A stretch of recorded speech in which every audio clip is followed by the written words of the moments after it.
Chapter 401. Will. As I focused on establishing a connection between my cosmic mana and the dormant gate, I felt an intriguing and almost palpable link forming. It was as though a cosmic thread extended from the heavens above, bridging the gap between myself and the silent structure. The gate responded with a subtle tremor, stirring anticipation among the watching elder dragons. A hushed silence hung in the air, disrupted only by the soft rustling of the elders as they observed this unprecedented event. The golden dragon, the fire dragons, and the blue dragoness stood there, their expressions a mix of curiosity and amazement. I remained steady, fully aware of the significance of the moment. This connection I was forging wasn't merely about activating a teleportation gate. It was a communion with ancient powers, a journey into the past, and an exploration of forgotten secrets. Yet, amidst the wonder, there was a hint of foreboding. As my cosmic mana interacted with the dormant gate's remnants, a subtle disturbance rippled through the flow of mana, alerting me to a complication. Despite this enchanting link between myself and the gate, I felt a disturbance in the cosmic mana's current. While it had me spellbound, the elder dragons began to grow uneasy, recognizing that something unique was transpiring. My initial assumption, that the cosmic mana remnants were inert, was unequivocally incorrect. They held a minuscule but persistent spark of life, akin to smoldering embers awaiting a breath of air to burst into flames. My own cosmic mana, flowing through our connection, was inadvertently rekindling the forgotten fires of these ancient remnants. I honed my focus, navigating the delicate dance between cosmic mana and the remnants within the gate. My surroundings, the prying eyes of the impatient elders, and the weight of the moment faded into insignificance. Then, a remarkable revelation unfurled before me. The cosmic mana remnants weren't lifeless echoes. They were a part of a profound legacy, housing far more than simple memories. As my essence merged with these ancient fragments, I felt the presence of an entity, a malevolence that transcended reason. This is dangerous. The realization that something or someone was infiltrating my soul space struck me like a thunderclap. Panic welled up within me, urging me to cry out for help. But this intrusion was relentless, an inscrutable force that defied any form of resistance. I found myself helpless against this unknown presence, incapable of fighting back. Vulnerability overcame me as my soul space was violated, and I knew that there was no retreat. Damn it! The ensuing pain was intolerable, an agony akin to the torment of forcibly expanding my soul space, but far more sinister. It was the invasion of an entity that had no place within me, a force that should have long ceased to exist. My soul space, under siege and overwhelmed, struggled to preserve its integrity. The unyielding will of the previous cosmic pillar imposed itself upon me, an entity that should have faded into oblivion. It was clear that the only path forward was to sever this connection and purge the intruder. I had to undertake an internal battle that could jeopardize my very existence, but there was no other recourse. With unwavering resolve, I plunged deeper into the self-constructed realm within my soul space, a place I had come to master. But now, it was a tumultuous, turbulent landscape. The tranquil ocean was in turmoil, the earth quaked, and the elemental forces ran amok. Amidst the chaos, within the cosmic tempests, I confronted the enigmatic presence. Its form remained a shifting, enigmatic jigsaw puzzle of purples, an ethereal enigma that defied categorization. In the face of this profound uncertainty, one thing was clear. I had to expel this ominous presence from my soul space, even if it meant unleashing a cataclysm within the very core of my being. In my soul space, an echoing declaration of sovereignty rippled through the ethereal realm I had painstakingly constructed. You are in my world. Here my word is law. My words reverberated through the cosmic tempests and tumultuous landscapes as I sought to impose my own will upon the invasive presence that defied my understanding. It should have yielded to my command, with my authority extended over every corner of this self-contained realm. But to my utter dismay, the intruder appeared indifferent, seemingly unaffected by my proclamation. This anomalous response left me bewildered, a sense of frustration welling up within me. Though the interloper's visage remained as elusive as ever, I sensed a disturbance in its own presence, a perplexity, a confusion. Whether this was intentional or a consequence of my defiance, I couldn't discern. In the face of this enigmatic adversary, I unleashed every resource at my disposal, hoping to subdue or expel it from my inner sanctum. As I willed the elements to bear witness to my command, they churned and writhed in response. Still, the intruder held its ground, unfazed and untouched. My efforts ranged from desperate pleas to my innate dominion over cosmic mana, seeking to dismantle the will that tethered it to these remnants. But to my mounting dismay, these attempts proved futile, and my soul space only descended further into disarray with each passing second. The escalating damage within my sacred realm was an ominous reminder of the profound threat that the enigmatic presence posed. It was becoming apparent that more drastic measures were required to repel this forceful incursion and reclaim the sanctity of my soul space. Damn it, please work. Desperation fueled my resolve. Summoning every ounce of cosmic mana I possessed, the ethereal thread linking me to the outside world manifested before my eyes. It radiated with an otherworldly luminescence, weaving through the churning tempests of my soul space. Cosmic mana poured forth from this spectral connection, cascading like a torrential river into my realm, each wave gushing with unrestrained power.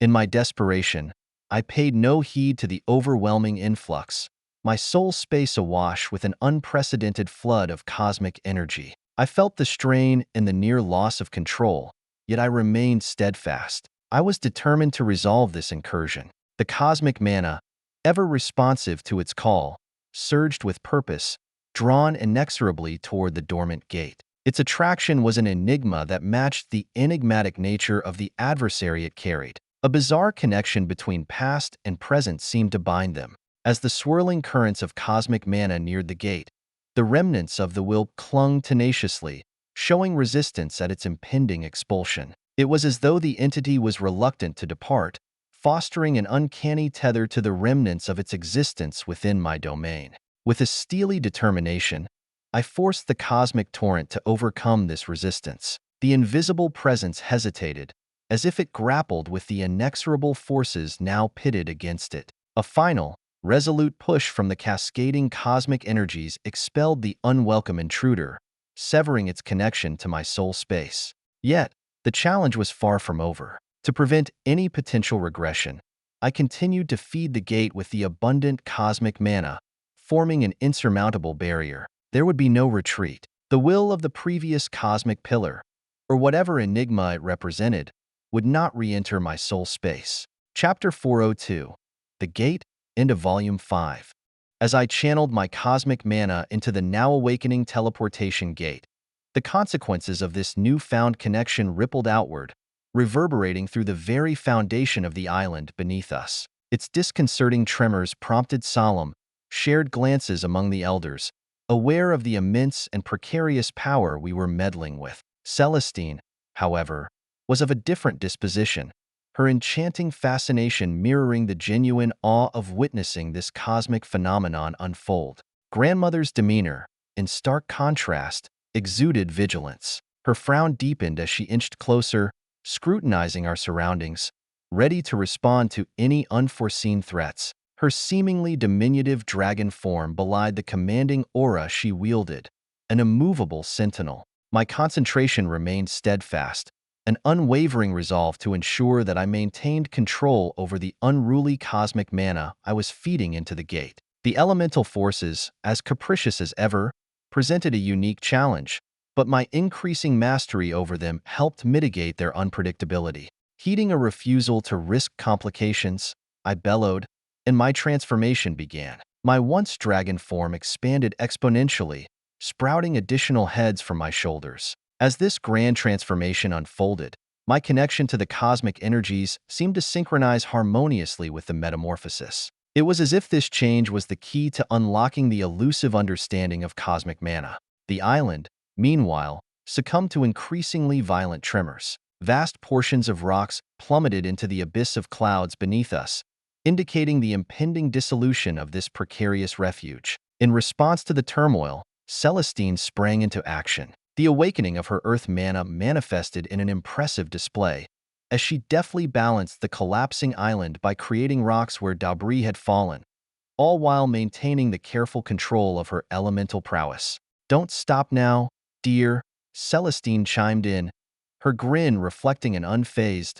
confident demeanor as she observed the orchestration of the awakening gate. The elders observed these extraordinary events with a growing apprehension. Their expressions betrayed their uncertainty as the dormant teleportation gate radiated a brilliant kaleidoscope of colors, a beacon that intensified until it compelled me to close my eyes momentarily. But my unwavering flow of cosmic mana persisted. The gate's insatiable appetite for this mystic energy proved inexhaustible, no matter how much I channeled into it. As the bonds of cosmic mana coursed between me and the gate, the link solidifying, it became apparent that the cosmic wellspring of energy was bottomless, ceaselessly demanding more.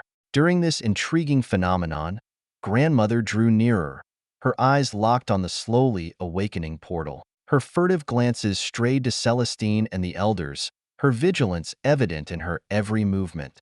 However, in a sudden, unexpected moment, the cosmic mana connection was abruptly severed, plunging the world into a transient silence. As a shocking wave of force emanated from the gate, it expelled all of us backward. Grandmother, already prepared, maintained her poise and steadied herself, ensuring I did not get swept away by the force.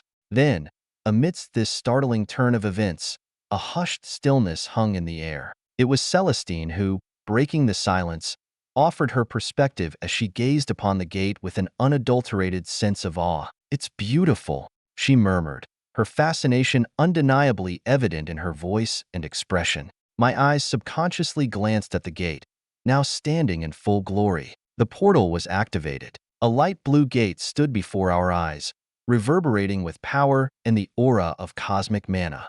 "I did it," I muttered hesitantly. A sigh of relief escaped my mouth as I reverted back to my normal form. The heads disappeared and my size grew slightly smaller. "Grandma, I did it." I turned toward Grandmother, who had her eyes on Celestine and the elders. The golden earth dragoness seemed fascinated by the gate and slowly approached it before she stopped a few meters away. Her eyes turned to me and Grandma before she spoke.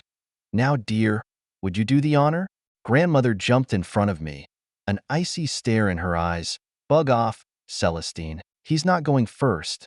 If you are that fascinated with it, jump in yourself." Celestine chuckled lightly while shaking her head. It was obviously a joke. "How could I allow our precious cutie to be endangered like that?" she said before giving me a suggestive wink. Grandmother was not amused, and she remained standing in front of me with a cold expression on her face. Celestine pretended like she didn't care much. Her eyes turned to the elders, who all simultaneously glanced at the water dragoness. She lightly shook her head with a sigh, before she made her way toward the gate with a defeated expression. I watched as she walked with hesitation, her eyes glancing at the elders, Celestine, and finally me. Once she reached the gate, she paused for a second before finally taking that last step. The gate shivered lightly, but otherwise remained unchanged as the dragoness disappeared. Seconds passed with nothing happening. What were we even waiting for? I wondered. Just as I was thinking that, the gate shimmered slightly, as cosmic mana gathered around it. Was she teleporting back? Red.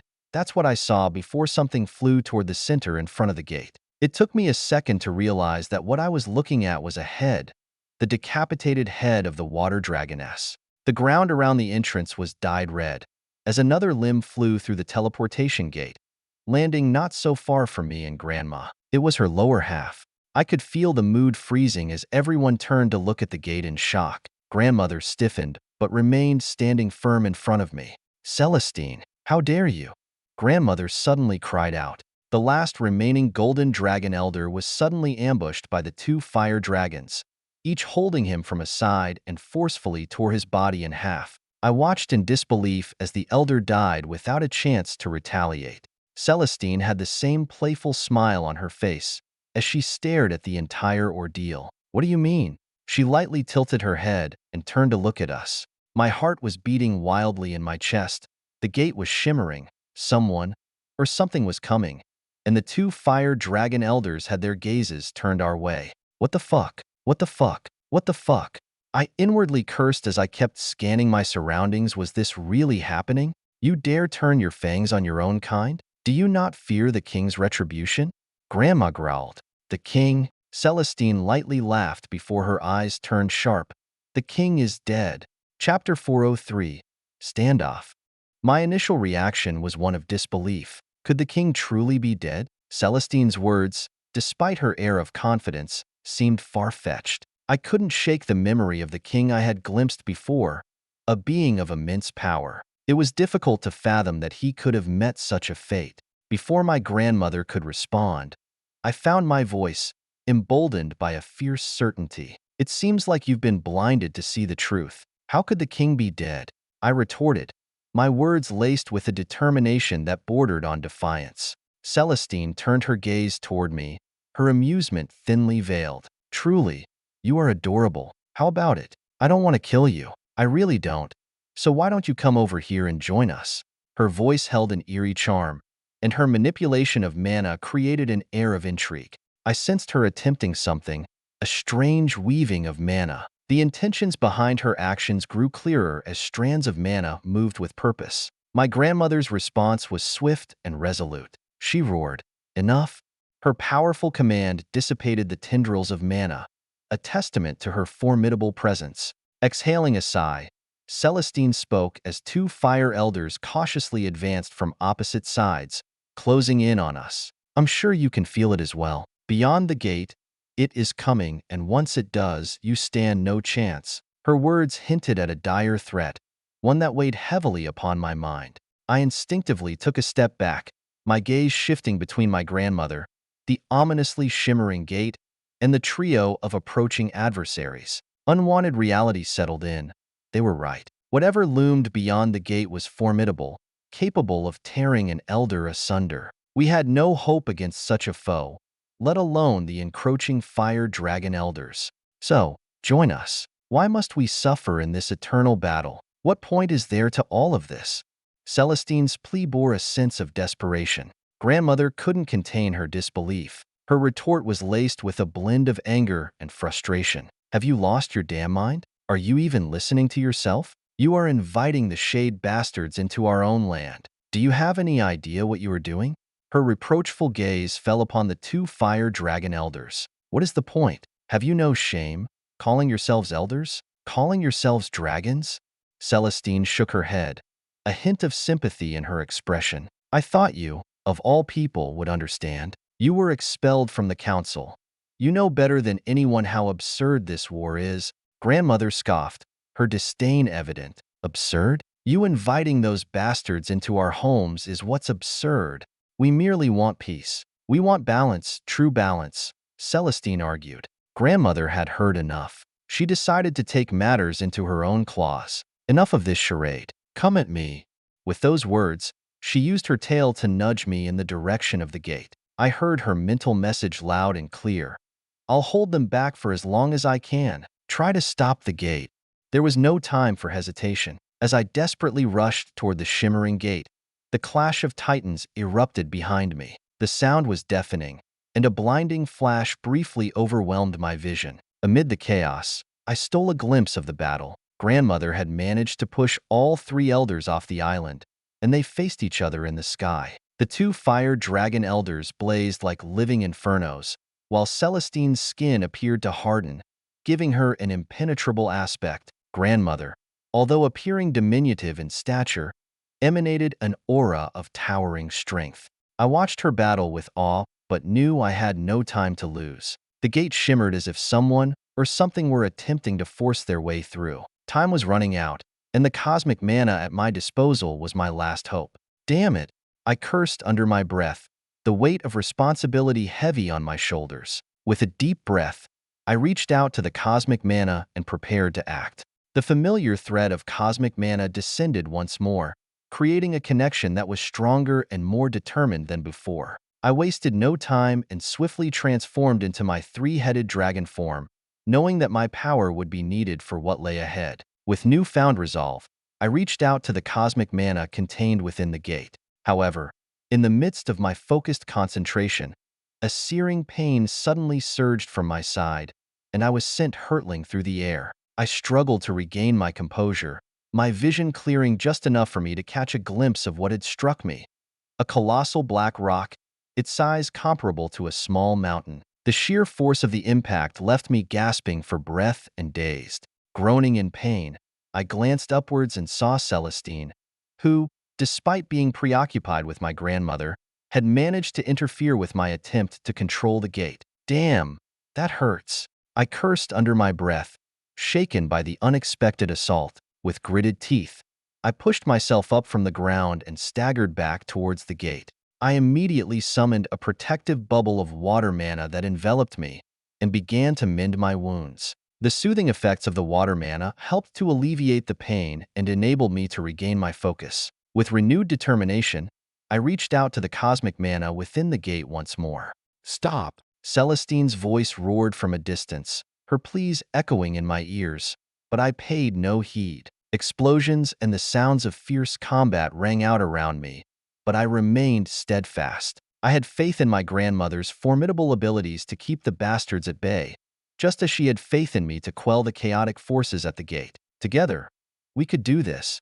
My initial conviction wavered as the situation took a darker turn. It was as if a veil of unreality had been lifted, revealing an abominable monstrosity lurking behind the gate. The moment that grotesque arm pushed itself into our world, an oppressive aura descended, enveloping us in a maelstrom of dread and chaos. The very ground we stood on quivered and cracked under the sheer weight of its presence. My grandmother, who had been fiercely battling the other dragons, now did so with mounting urgency as she sensed the dire threat that loomed before us. I, on the other hand, could only watch in horrified disbelief as the nightmarish entity beyond the gate revealed itself. With a firm shake of my head, I forced myself to clear the fog of shock from my mind. We needed time, and I had to buy it. My eyes focused on the massive, disgusting obsidian arm that had ventured into our realm, serving as a grotesque foreboding of what lay beyond.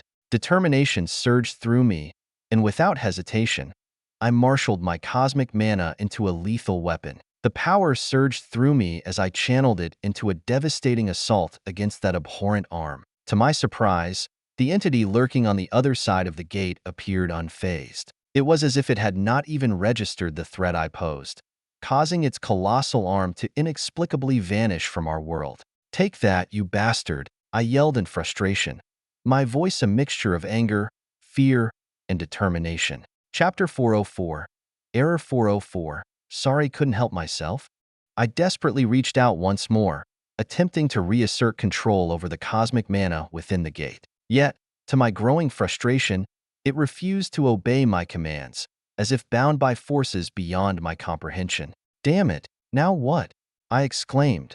My mind kept racing for alternative solutions. What else could I do to halt the big ugly bastard from coming? A sudden crash resonated through the air, drawing my attention toward my grandmother's fierce struggle. She fought valiantly against the trio of elders, every clash unleashing shockwaves that flattened nearby floating islands. Despite the immense power that surged through their confrontations, neither the elders nor my grandmother dared to endanger this particular island. Their motives, I knew, were vastly different, but for now, it was an advantage we needed to exploit. An idea, however desperate, crossed my mind. Could I teleport the entire gate and the impending menace beyond? It was a risky move, but I pondered, wait, can I teleport this entire thing? My gaze turned to the towering gate before me, my resolve hardening as I considered the peril we faced. Fuck it. What's there to lose at this point? I muttered, unwilling to submit to the bleak situation. Bracing myself, I began to draw upon an immense well of cosmic mana. A thread of power descended from the sky, attaching itself to the gate. Though met with resistance, as the gate's inner mana threatened to draw my cosmic resources, I continued to pull more and more. The gate seemed to possess a protective force field, a barrier that thwarted my attempts to teleport it. Cosmic mana emanating from within the gate conflicted with my actions. If it's just the mana, I thought, then I can try to overwhelm it. Determination surged through me as I pulled ever more cosmic mana. The thread expanded, enveloping me in a radiant purple glow. My soul space filled to the brim with cosmic mana, forcing the other elements to retreat. A vast pool of cosmic energy pulsated around me, and the sacred dragon statue in my inner world seemed to be at the heart of this transformation. Cracks materialized within the space, and the distorted world blurred before me. The gate still stood resolute, so I channeled more and more cosmic mana. The realm groaned and disintegrated, but I was resolute. My entire being connected with the cosmos in an unprecedented way. I was no longer a mere conduit for cosmic mana, but had become a manifestation of the cosmic forces themselves. "Stop him. He's going to doom us all." Celestine's voice, faint and distant, reached me, but her words were barely coherent amidst the cacophony of space tearing apart. "Arg, no, no." A cry of pain pierced the chaos, and I saw one of the elders succumb to a sudden space rift that opened before him. He had no chance to react, vanishing into the void. My grandmother's laughter resonated madly, and her vengeful gaze fixated on Celestine. She shouted, "You did this," and lunged toward the now panicking Earth Dragoness. The last of the Fire Dragon elders hastily retreated as more space cracks tore the realm asunder. Groaning and crumbling, the entire reality fell apart around us. Islands plummeted into the abyss, but I was no longer concerned. My focus remained on the gate, which still emitted a faint, shimmering light. The luminosity of my body and my soul space pulsed with intensity, causing me to wince as a sense of pain washed over me. I could feel the other elements struggling against the overwhelming cosmic mana, and my soul space itself was locked in a relentless battle to preserve itself and contain everything within. The battle within my soul space raged on, each element fighting for control, but cosmic mana held an unrelenting grip. Water mana struggled to regain its dominance, but the resistance proved futile. Earth and lightning elements were equally impotent against the overwhelming cosmic energy. The darkness elements, in their scarcity, made no significant difference. It was a struggle I keenly felt, an awareness of the elements waging a silent war. The control had slipped away from me, beyond any hope of retrieval. The floodgates of cosmic mana had been thrust open, and now I was no more than a passenger, swept along by forces beyond my mastery. There was a paradoxical realization. The gate, the source of our current catastrophe, would likely cease to function after this cataclysm. The shimmering threads of cosmic mana tethering it would be depleted. But this small comfort paled in comparison to the sobering truth. The realm itself was on the brink of oblivion. For one final time, I turned my gaze towards my grandmother, locked in a frenetic duel with Celestine amid the disintegrating fragments of the world. My vision blurred, distorted by the rending tears in the fabric of space. A distant roar reverberated, muffled and distorted, an ominous harbinger of an imminent and overwhelming force. I sensed dozens of presences, far away, united in a coordinated effort. Yet, their fate seemed grimly predestined. It was unlikely any of them would live to witness the fruition of their assault. In that moment, a bitter chuckle escaped my lips, a gesture of despair. I didn't wish to die. In the face of the crumbling realm, it became painfully clear that I wasn't prepared. I had no desire to be a sacrificial offering for some grander cause, nor to perish in a war that had raged long before my birth. I yearned for life, for the chance to live, to experience the world's wonders. Yet, as the realm disintegrated around me, time had run out. The inescapable, immutable forces had their hold, and no plea or lamentation could alter the merciless course of destiny. The creature, with its obsidian bulk, had finally traversed the threshold of the gate. Yet, alas for this colossal bastard, it had ventured too late. Only a fleeting glimpse of its massive form registered in my senses before the appearance of more apertures and rifts within the fabric of reality obscured my vision. Amidst the chaos of fracturing dimensions, I could perceive the creature's anguished roars and the palpable resonance of its torment. And that gave me a measure of solace, the faint satisfaction that at least this monstrous entity was not emerging unscathed from its own recklessness. Its suffering, resonating within my final moments, seemed a small yet satisfying revenge against the unfolding catastrophe. A surge of pain reminded me that time was slipping away, that I stood at the precipice of my soul space's demise. The other elements that had long held the cosmic mana at bay had reached their limits, and the once unrelenting grip of the cosmic energies could no longer be restrained. Amidst the disintegrating fragments of my inner world, I couldn't help but mutter softly to myself, a confession of regret and self-reproach. Ah, I really messed up, didn't I? The culmination of all I had inadvertently set in motion weighed heavily upon me, the ultimate realization of the unintended consequences of my actions. Chapter 405. Come back. Darkness. It was the sole entity that embraced me in this peculiar realm. Within its embrace, I found myself devoid of sensation, devoid of the awareness of my body or soul space. The world around me had become an empty void, stripped of any perceivable reality, and all that remained was the faint but constant hum of cosmic mana. Even the notion of time seemed to slip through my grasp, evading my understanding like a wisp of smoke. Stranger still was the absence of emotions that should have surged within me. There was no grip of fear, no spark of anger, no pang of anxiety. As I floated within this surreal nothingness, I came to understand that my emotions were muffled, as though concealed by a gossamer veil. The question lingered. What had happened? The silence that enveloped me was initially bearable, but as moments transformed into an eternity, a haunting sense of isolation and disconnect crept over me. My muted thoughts echoed through the void. I couldn't help but ponder my own state. Was this the realm of the deceased, or perhaps some unforeseen outcome of my actions? An ironic chuckle rumbled within my thoughts. Death wouldn't have been a novelty for me. What should have been a storm of emotions was strangely placid. My own unease lingered at the edge of my awareness, threatening to rise to the surface, but always withheld by some unseen hand. Recollections of my journey and the battles I had faced filled the void. Flashes of my existence, from my birth in this world to my encounters with siblings, my family, and my companions, flickered like fragmented memories in my fading consciousness. Names, faces, and places fluttered through my thoughts, a tapestry of a life rich with encounters and experiences.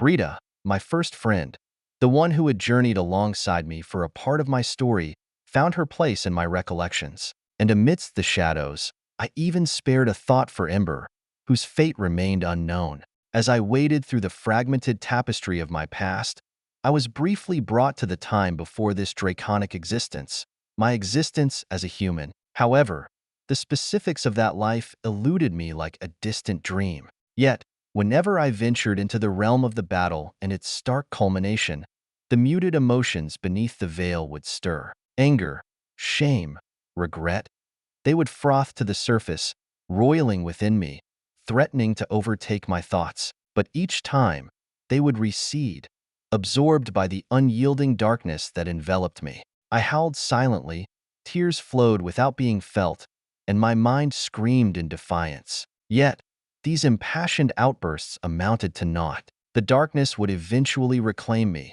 subduing my tempestuous emotions. Why did I have to play the hero?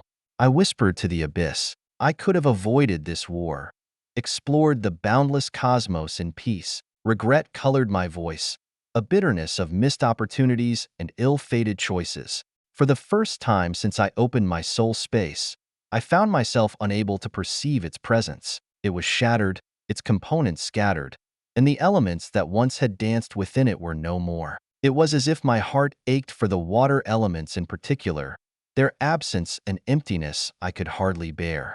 And yet, in the midst of my turmoil, I pondered my existence here. Had I survived, or was I punished for my failure? The notion of punishment for inadequacy weighed on me, the specter of my perceived shortcomings haunting my silent soul. The unsettling question echoed in the dark expanse. Am I truly dead? If I was truly dead, why was I still able to feel the cosmic mana? In fact, if anything, I felt it stronger than ever. I couldn't see it per se, but I could feel it. It was everywhere. The more I focused on it, the more all-encompassing it felt. What is this? Where am I? Questions kept swirling in my mind, but no answer was to be found. Bring her back, Enos. I do not give a damn.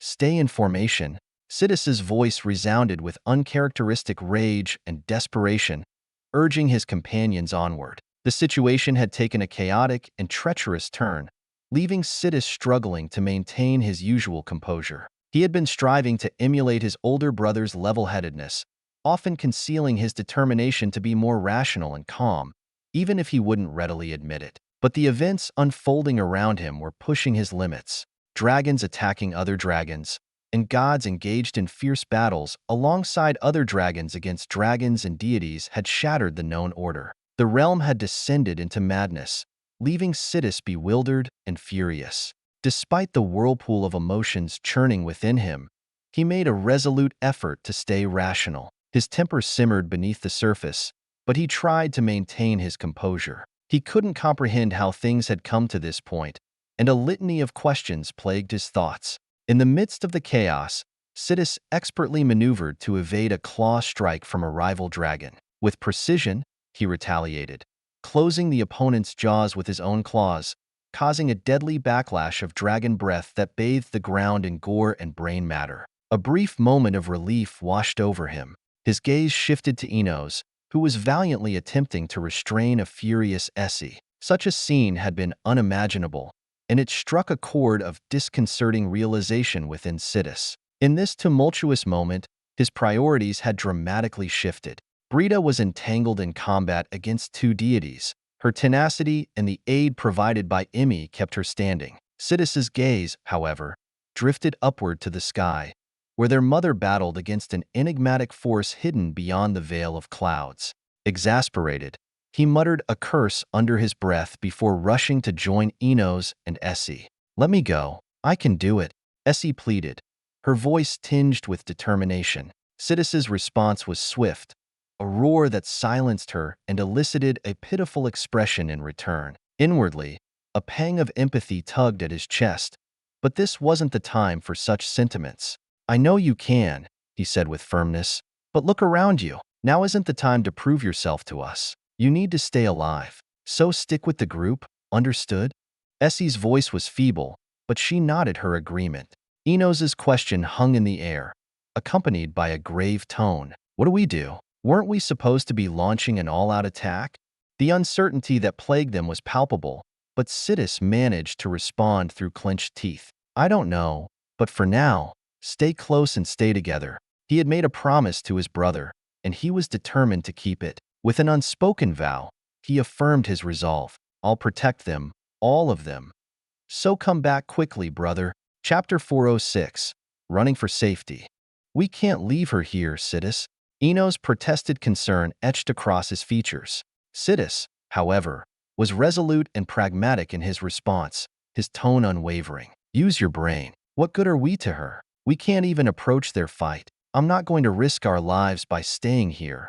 We are going to retreat." Enos clenched his teeth, torn between his desire to help their mother and the undeniable logic in Sidis's words. He reluctantly raised his head to peer at the sky where their mother waged an intense battle. He knew that his brother was right. The three of them were powerless spectators to a deadly conflict veiled by clouds, only punctuated by dazzling flashes of light and bursts of mana. Their presence offered no aid, only risking their safety. Retreating inside the transparent shield protecting their mountain had at least spared them the immediate horrors of the external chaos. Yet, the world outside the shield painted a grim picture, akin to an apocalypse. Countless figures engaged in battle above, and distinguishing friend from foe was near impossible.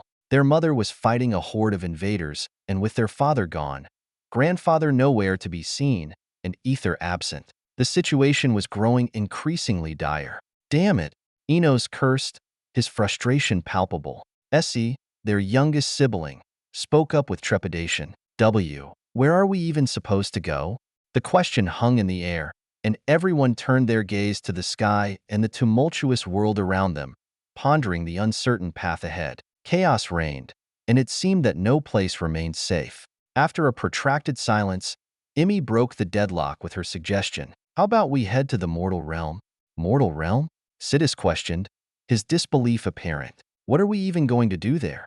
Imi offered a measured explanation for her proposal. "Look around you. What is there to do here anymore? Nearly everyone's attention is focused here. They don't have much reason to pay attention to the mortal realm. We can lay low over there until things calm down." Sidis hesitated, and it seemed as though he intended to contest the idea. Ultimately, he yielded to the soundness of Emi's plan. His gaze shifted to his siblings, observing their varied reactions. Essie appeared anxious, and Enos sported a deep frown. Brida's voice cut through the indecision, her tone assertive. "Sounds like the best chance we have." Sidis sighed heavily, a realization of the gravity of their circumstances weighing on him. "So be it. We head to the mortal realm to lay low until everything calms down." He paused, shifting his gaze to Emmy. "You lead the way." Emmy nodded, her expression resolute. "Okay, let's go."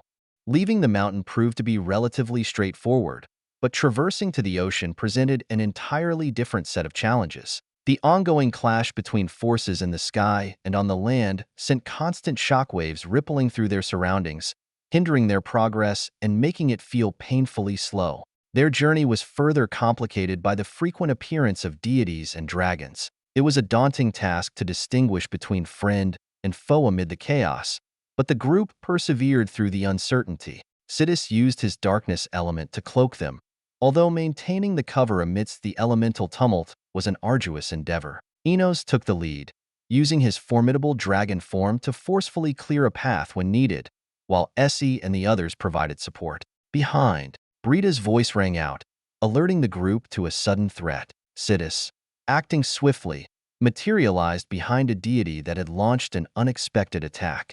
The deity possessed a fearsome countenance with 4 arms and a demon-like visage. He did not speak, instead choosing to confront the group with swift aggression. As Sidis materialized behind the god, the deity promptly sensed his presence and seized him by the throat with one of his powerful arms.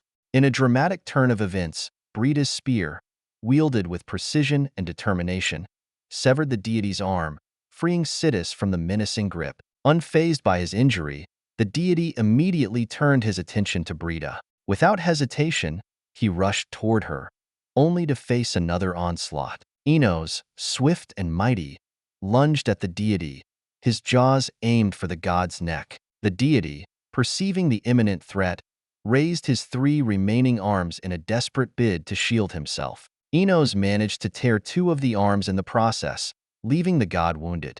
Brida did not hesitate either. Her spear surged forward, impaling the deity through the chest. Essie, taking swift action, harnessed her wind mana to target the deity's neck. However, the determined god, with his remaining arm, managed to intercept the attack, resulting in a severe wound. The deity's demonic visage contorted with fury, his eyes blazing. Sensing imminent danger, Brida cried out a warning, prompting everyone to scatter. Dodge. A deafening explosion rocked the surroundings, uprooting the earth beneath them. Despite the danger, the group showed no sign of relenting. Swiftly, they closed in on the god, their combined mana and divine powers suppressing his attempts to heal and regenerate. It was then Sidis who struck the final blow, reappearing before the god and deftly using his tail to decapitate the formidable opponent. "Come on, let's move. We can't afford to waste any more time," Sidis urged, and the group pressed forward, determined to face the challenges that lay ahead. In the beginning, the prevailing sensation was darkness. The inky abyss enveloped my existence, rendering me devoid of physical form or tactile perception. It was an unsettling state, hovering between the realms of life and death, a realm where the conventional senses held little relevance. Yet, as I navigated the enigmatic boundaries of this ethereal state, something peculiar stirred within me. While I remained in a formless void, a connection with my surroundings endured, a connection defined not by touch or sight, but by an awareness of the cosmic forces that surrounded me. I delved into this mysterious connection, focusing on the ever-present cosmic mana that swirled around my essence. As my focus deepened, the impenetrable darkness gradually yielded, replaced by something both wondrous and enigmatic. At last, I began to discern the stars, each radiant point of light manifesting as a celestial jewel set against the cosmic tapestry of the universe. The stars were not mere dots of illumination. They were the beacons of distant worlds, the silent witnesses to countless cosmic dramas. The vast expanse of space unfurled before me, its celestial wonders captivating my senses. It was as though I had transcended the confines of mortal existence and entered a realm where the laws and perception did not apply. Yes, it was clear now. I found myself suspended in the boundless sea of the cosmos, a realm where the fabric of reality was woven from stardust and the echoes of distant supernovae reverberated through the timeless void. How did this happen? Chapter 407, Point of No Return. As I drifted through the boundless cosmos, passing celestial bodies of incredible scale and majesty, an unusual tranquility enveloped me. The traumatic events of my recent past seemed distant and muted, as if the cosmic tapestry itself had welcomed me into its gentle embrace.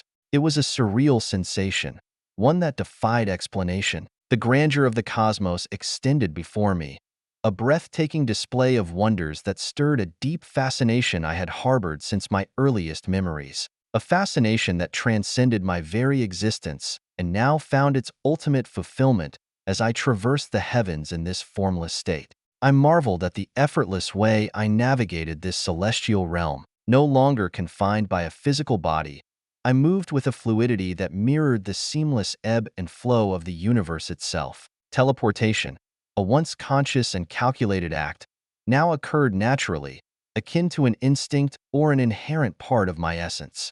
The inherent stillness of my emotions, their suppression in the face of such celestial grandeur, perplexed me. I knew I should feel a sense of disorientation, even anxiety, as I ventured into this unknown realm. Yet, all I experienced was a quiet sense of acceptance, an acknowledgement of my place in this cosmic dance. My journey took me through stars, each one a dazzling spectacle, born from the collapse of gaseous nebulae. I witnessed the radiant birth and eventual death of these celestial bodies, an eternal cycle of creation and destruction. I observed the far reaches of the universe, galaxies beyond count, each one a universe unto itself, filled with stars, planets, and the untold wonders of the cosmos. Amidst the silent beauty of it all, I felt a profound sense of belonging, as though I had found my true home among the stars, existing in harmony with the cosmos. It was as if the universe had beckoned me,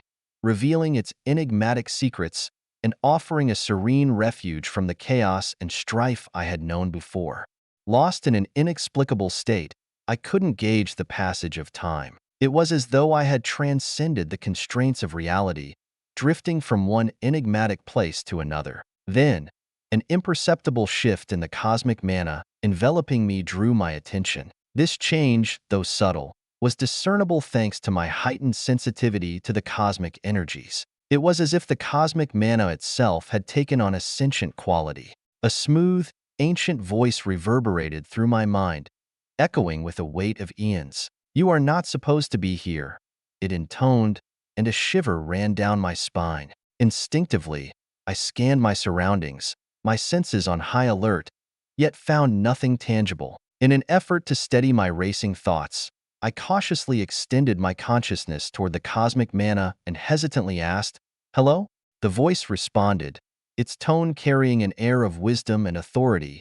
"It is not your time yet to join us, young dragon." My inner thoughts whirled with a mix of awe and trepidation. Could it truly be the cosmic mana communicating with me? Was I on the brink of madness? Hesitant but compelled, I inquired, "And who are you?"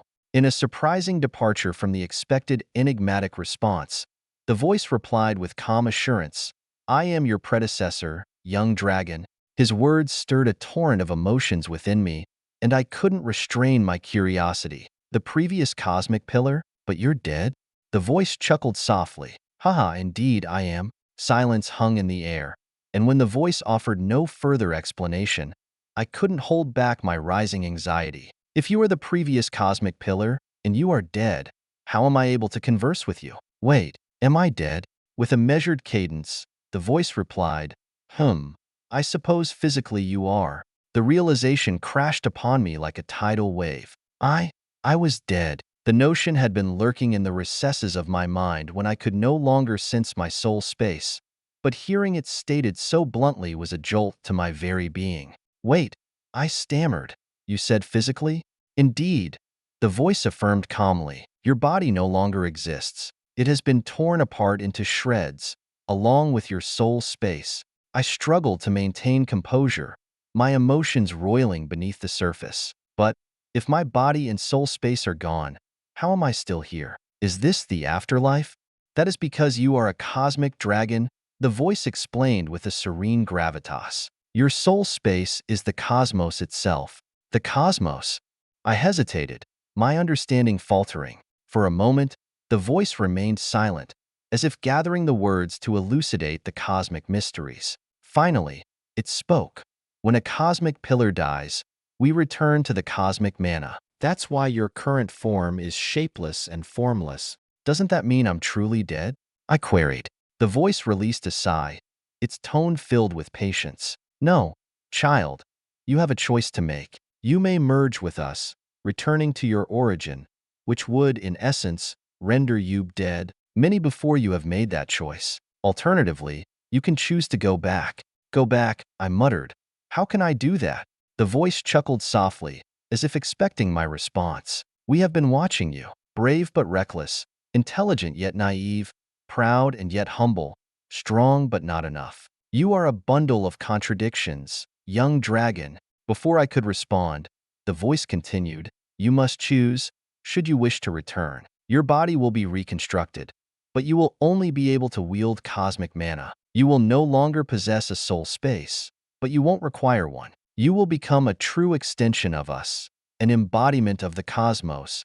The voice paused, letting the weight of its words settle in the void. Now, little dragon, what will you do?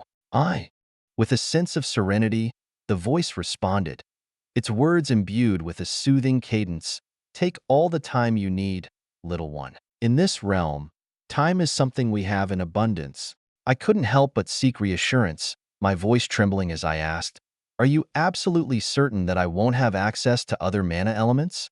The voice's response was unwavering, a declaration of my cosmic destiny. You will perceive them, they will acknowledge you, you will witness their existence, but you shall no longer command them. Your soul conduit will be cosmic mana, a force befitting your stature as a cosmic dragon. It is more than sufficient for you. The weight of this revelation settled upon me, and I contemplated the path ahead, knowing that my choices would forever alter the course of my existence. Chapter 408. Back to the mortal realm. Wayne surveyed his fellow disciples and friends, concern etched across their faces. What happened? He inquired, seeking answers amid the palpable tension. Lana's response weighed heavily on the gathering, her voice laden with somber gravity. Master's family has arrived, she conveyed. Kaida's eyes widened, disbelief apparent in her voice. What? Wayne's confusion only deepened. Then why are we standing here? Shouldn't we be out there to welcome them? John, who had maintained silence until this point, calmly raised his hand and broke the news. They're not outside, Wayne. They're down here. Wayne furrowed his brow, puzzled by John's revelation. Down here? Do you mean they've taken refuge inside the mountain? John nodded in affirmation. Indeed, they arrived in secret and sought to remain concealed. So, I've had to hollow the inside of the mountain for their accommodation. Understanding dawned on Wayne as he processed the absurdity of the turn of events. You had to. Morena voiced her thoughts, her tone reflecting her efforts to steady herself. I suspected something was amiss when John gathered us, a rare occurrence. But this is beyond expectations. Halbier, who had remained silent thus far, finally spoke up. How many of them are here? All eyes turned to John, who, in turn, glanced at Lana waiting for her to speak. F4, she replied, her voice tinged with hesitation. 4. Wayne couldn't contain his astonishment, his voice rising in exclamation. Halbier's question mirrored the disbelief coursing through the group. You mean to say there are 4 dragons concealed within this mountain right now? Lana nodded in confirmation. Yes. Without hesitation, Wayne's determination surged. What are we waiting for then? Let's go. Morena offered a gentle reminder, her voice carrying a note of reverence. Remember, they are Master's family. Proceed with respect. With a collective nod, the group steeled themselves for the momentous encounter that awaited them, their emotions and expectations running high. John assumed the role of guide, leading the group away from the unassuming mansion that had concealed the truth of the mountain. Their path took them to a seemingly ordinary section of the mountain's exterior. To the disciples' amazement, a massive rock shifted aside, revealing a hidden set of stairs descending into the earth. As the group approached, Wayne couldn't help but mutter, "Fancy." John gestured for them to proceed. With measured steps, he descended first, followed closely by Lana and the rest of the group. The stairwell led them deep into the mountain, and the disciples quickly realized that the interior was far from solid. In fact, it appeared that the mountain was but a facade, held together by John's mastery of earth magic. The disciples' eyes widened as they entered the hollowed core of the mountain. A small platform awaited them, offering a breathtaking view of the cavernous expanse below. It was here that the 4 dragons resided, and the sight that met their gaze left them awestruck. Even John, who had previously encountered these majestic beings, couldn't contain his sense of wonder. The aura emanating from the dragons was palpable, an overwhelming force that left the disciples breathless. One of the colossal figures, a hulking golden dragon, spoke with a commanding voice that reverberated through the mountain, shaking their very bones. "Is it them, Emmy?" Emmy, the graceful white dragoness whom they had met on a prior occasion, responded with a hint of amusement. "Keep your voice down, Enos." "Yes, they are the apprentices of Brother Ether." Halbir summoned a nimbus of wind, using his speed cloud to descend and guide the group to the cavern's floor. As they stood there, they felt like diminutive ants before these immense creatures, whose collective gaze bore down upon them. Despite the overwhelming presence of the dragons, John, as the eldest apprentice, assumed a position of leadership. He lowered his head and spoke with a tone of deep respect. "We humbly welcome all of you, esteemed guests." In a show of unity and reverence, the other disciples followed John's lead, bowing their heads in acknowledgement. The golden dragon, Enos, mumbled to his companion, "Interesting little creatures, aren't they?" Emmy, her voice gentle and soothing, responded, "Indeed, they are. You may raise your heads."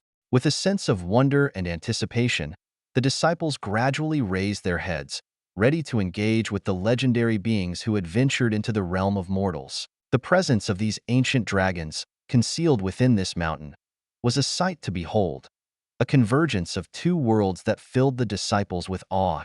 Almost immediately, the smallest of the dragons, a green dragoness, approached them. In a dazzling display of wind mana, her massive form transformed into that of a breathtakingly adorable green-haired girl. It was an enchanting sight that momentarily left all 6 apprentices in a state of stunned amazement before they swiftly regained their composure.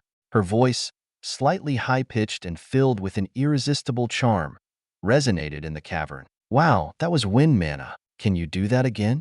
The question, accompanied by her delightful appearance, was enough to disarm even the most stoic among them. Halbir, ever mindful of the true majesty concealed behind the facade of this captivating girl, promptly lowered his head in a show of respect. Though her appearance now made her seem shorter than him, there was no doubt that she was a deadly and majestic being. "Yes, my lady," he replied and summoned his wind cloud once more. The adorable dragoness continued to express her fascination. "Oh, it's funny how you use mana." Her brother, the imposing black dragon, who had been silently observing, decided to intervene. His deep voice reverberated through the cave, imposing a sudden, deadly silence. "Essie, enough." The cute green-haired dragoness, now subdued, lowered her head sadly and withdrew, her enthusiasm momentarily quelled. The black dragon turned to Emmy with an air of impatience. "What is taking Brita so long?" Emmy, the white dragoness, responded with serene assurance. "She should be here shortly." Before Brita's arrival, Emmy turned her benevolent gaze toward the group of apprentices and proposed a matter of importance. "Before that, I believe we owe them an explanation." The black dragon, content to observe the proceedings from his regal position, simply laid down and closed his eyes, signaling his consent to the forthcoming exchange. The cavern remained hushed, a palpable sense of anticipation filling the air as the apprentices prepared to learn more about the dragon's presence in their realm. "Well, it's good to see that all of you are doing well. I'm afraid, however, that we do not come bearing good news," Emmy said, before starting her briefing. Chapter 409. The Voidwalker. 2 divine figures, their forms clad in resplendent silver armor, patrolled a small floating island within the celestial realm of a small world. The first, a goddess, her armor gleaming with ethereal radiance, initiated a conversation with her companion, another deity whose face remained obscured by a helmet. "Did you hear?"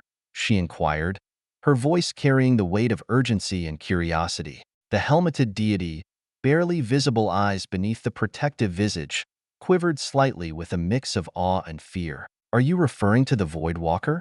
The goddess affirmed, her expression hidden behind her own silvery helm. "Yes, Ether. I believe that was his name."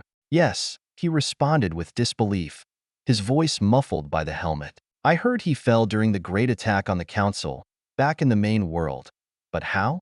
The goddess, unsure of the precise details, shared the rumors she had encountered. "I'm not certain, but if the rumors are to be believed, he somehow survived and fully assimilated with the cosmic pillar." The helmeted deity's confusion persisted. "Fully assimilated? What does that entail?" The goddess, herself unsure, elaborated, "I can't say for certain, but I overheard one of the elder gods mention the existence of a proper cosmic pillar now. Whatever that may mean." The deity pondered this information. "Did you get any chance to see him?" "No," the goddess responded, shaking her head. "I wasn't there, but I heard he appeared in a recent attack against one of the other worlds. He materialized out of nowhere and swiftly vanquished all the shades, dragons, and gods that occupied it before vanishing." "I heard similar accounts," the helmeted deity acknowledged with a nervous gulp. "When the council dispatched their forces to investigate, they found nothing but an empty planet." The goddess attempted to inject some optimism into their discussion. "Well, at least he's on our side, right?" "I hope so," her companion admitted, his concern palpable. Their conversation was abruptly halted by a thunderous roar that pierced the tranquil realm. "Enemy attack!" The two deities exchanged glances, and in an instant, they transformed into beams of light, soaring into the sky to confront the imminent threat. Above them, the serene sky darkened as a massive army of sinister shades descended upon their realm. From below, countless other figures, including dragons and gods, ascended to confront the looming threat. In a matter of moments, the sky was set ablaze with crimson hues. Spells arced overhead, and countless figures descended as the conflict raged on. The two deities fought side by side, their combined efforts efficiently repelling the shades. In unison, they confronted one adversary after another, their synergy unmistakable. Amid the chaos of battle, the goddess suddenly voiced a hope, her sword cleaving through a shade with divine grace. "Do you think the Void Walker might grace us with his presence?" Her companion remained focused on the fight, deflecting a sneak attack with precision. Focus. Undeterred, she pressed the issue. "I'm just saying, one can only hope." The helmeted deity offered a begrudging response as he forcefully disassembled a shade with sheer strength. "I doubt a cosmic pillar would have much concern for a minor planet on the edge of nowhere. One can only hope," the goddess reiterated, her tone unwavering as they continued their battle against the encroaching darkness. The battle raged on relentlessly, the clash between the divine and the sinister shades now stretching for an excruciating 3 days without respite. The small world they fought to protect found itself slowly overwhelmed by the relentless onslaught of darkness. The two deities, once radiant and awe-inspiring, had lost much of their divine splendor in the ceaseless conflict. Their luminous aura had dimmed, and their once pristine armor now bore the battle scars of dents and cracks. The goddess, her helmet lost in the heat of the battle, revealed a face that bore the traces of fear and exhaustion. Her beautiful visage, marked by olive-colored skin, exhibited hazel eyes that struggled to maintain a facade of calm, though it was evident that the relentless struggle was taking its toll. "I'm running low on divine energy, and there's no end to these relentless bastards," she lamented, her voice tinged with a hint of desperation. Her companion, his own armor showing the wear and tear of the prolonged battle, stood by her side, defiant and unwavering. He dispatched yet another shade with a powerful strike, only to have another materialize to take its place. Around them, a mosaic of similar scenes unfolded as other deities and dragons fought desperately to stave off the encroaching darkness. Occasionally, the celestial beings would succumb to the relentless onslaught, falling to the ground below, either lifeless or mortally wounded. Frustration and despair began to take hold as the relentless tide of shades showed no sign of abating. "Damn it, where are our reinforcements?"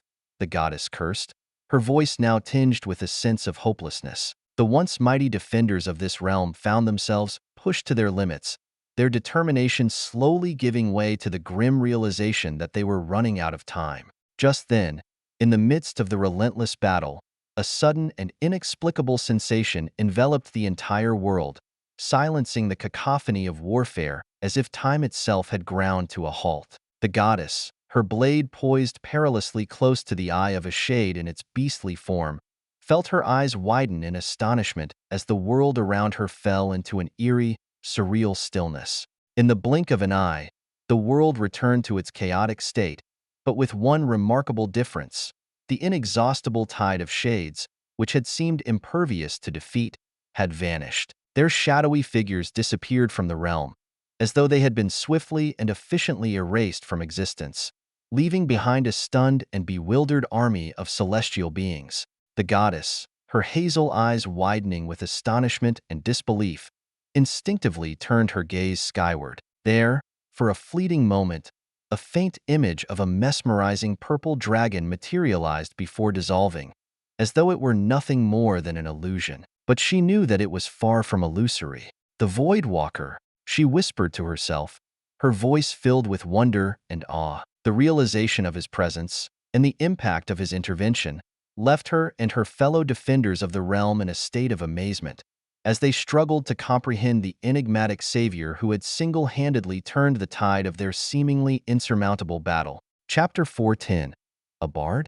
The sensation of flying through the vast expanse of space was an experience unlike any other, a sensation that left me awestruck and completely enthralled. With every movement, I found myself drifting further from my past and the conflicts that had consumed me, occasionally allowing myself to be sidetracked by the allure of exploring new planets and realms.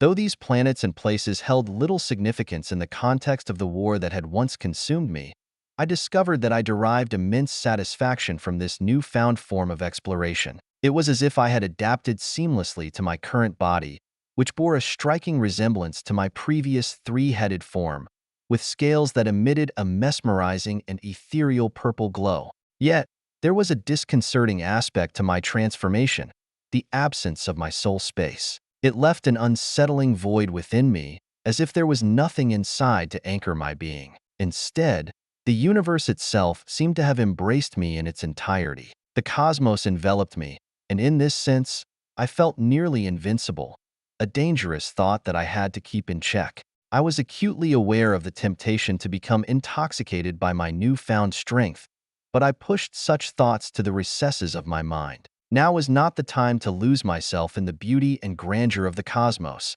nor was it the time to grow complacent. I had perished once before, a fact I could not deny. My arrogance had been my downfall, rooted in a lack of understanding of the scale of the conflict I had joined. That ignorance was a thing of the past, a lesson etched into my very essence. I swore to myself that I would not let history repeat itself. What lay ahead was the crucial task of reuniting with my family and my siblings. They needed me, and I yearned for the safety of my grandmother. The turmoil of the council's plane's apparent collapse hung heavily in my thoughts, but I clung to the belief in her resilience. She has to. Grandma is strong, I reassured myself, hoping that my grandmother had survived the upheaval. In this form, my body appeared translucent as I traversed the cosmic expanse, seemingly swimming across the stars. The vastness of space felt like an endless ocean, and each moment spent dwelling on this analogy stirred a pang of longing in my heart, a reminder of the absence of water manna around me. I shook my head to dispel such thoughts. Now was not the time for nostalgia. Instead, I channeled my focus on the next step of my journey, with the cosmic manna's whispers guiding me. With my connection to the cosmic manna, I could perceive its subtle guidance, leading me to the location of the main world. Slowly but surely, I made my way back, all the while refining my newfound abilities and becoming more accustomed to my powers. As I journeyed through the cosmos, I made a point to stop at the planets and battlefields plagued by the relentless presence of the shades. In each instance, I intervened to turn the tide of the conflict. My appearances were abrupt, leaving my enemies with no time to react. A swift and powerful area attack would disperse the shades with ease. The cosmic mana had become my willing companion, following my every instruction, reducing the margin for error, and making each intervention more seamless than the last. But with this newfound control came an ever-present temptation, one that grew harder to resist with every victory. My ego and pride swelled with each accomplishment, a struggle to maintain the humility that had been so painfully learned. It was a perilous balancing act, one that I recognized I must master if I were to navigate this new chapter of my existence successfully. Sidis wore an expression of disbelief as he faced John, the nervous intermediary who had brought an unusual request. "A bard?" Sidis inquired, his voice laced with incredulity. John, attempting to maintain his composure before the imposing dragon, nodded hesitantly. "Why, yes, esteemed Sidis. She insists on meeting all of you." The imposing dragon's eyes gleamed with a dangerous glint as he peered down at John. His voice resonated with an air of authority as he sought answers. "I believe we made it clear that we are here to hide from the world, not to announce our presence to it. Pray, tell me, why is a bard seeking to meet us, and how did she discover our whereabouts?" Lana, realizing the gravity of the situation, swiftly interjected. "We do not know. We were unable to sense her presence until she arrived here. We cannot detect any mana emanating from her, but we have reason to suspect she may not be human," she admitted, her voice tinged with uncertainty. Sidis furrowed his brow at this revelation. He withdrew slightly and turned to his siblings, who shared in his wariness. Enos, always prepared for potential threats, had already risen and stood at the ready. Essie, still maintaining her human form, edged closer to her siblings, a gentle swirl of wind mana surrounding her. Only Brita and Emmy remained silent, their expressions reflecting deep contemplation.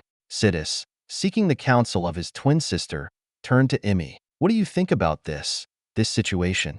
Emmy considered the situation carefully before responding. "I doubt this entity is a shade. Perhaps she is a goddess of some sort?" Brita, displaying her curiosity, posed a question. "If this individual harbors ill intent, why would they take the trouble to announce their presence?" Enos, ever the pragmatist, chimed in. "Speculation is pointless. The bard is already outside our door." Sidis, sighing heavily, came to a decision. "Very well, we will meet her. But be prepared for anything. Emmy, you will take the lead." With that, Sidis retreated into the shadows, his form seemingly melding with them until he vanished from sight, leaving the 6 disciples in a state of astonishment. Witnessing a colossal black dragon seemingly vanish before their eyes was a bewildering experience. Annoyed by the unexpected turn of events, Emmy couldn't help but mutter under her breath, "Since when is he in charge?" Nonetheless, she quickly regained her focus and turned to Lana and the others. "Bring her in." With the role of leadership being thrust upon her, she intended to handle the situation with the utmost care and caution, especially since it involved the safety of everyone.